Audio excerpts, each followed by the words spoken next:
Birodalar, hammamiz oldimizda turibdi shu o'lim. Lekin taassuf hech kim o'ylagisi kelmaydi buni. 80 ga kirgan odam ham, 18 ga kirgan odam ham. Nazarida uzoq hali, bo'pti ana yoshlaru, men hali yoshman, hali o'lishimga deyishi mumkin. Lekin bitta oyog'i go'rga osilib qolgan, 70 ga, 80 ga, 90 ga kirgan odam ham ehtimol ertaga kelar. Ehtimol 5 minutdan keyin kelar. Qayoqdan bilasan? Mana shunday bir xatarli insonni qalbi qo'rquvga to'lib turadigan joyda Alloh taolo aytayapti.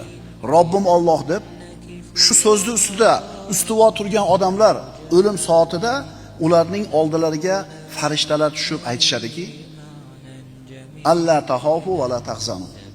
Qo'rqmanglar. G'amgin bo'lmanglar, mahzun bo'lmanglar.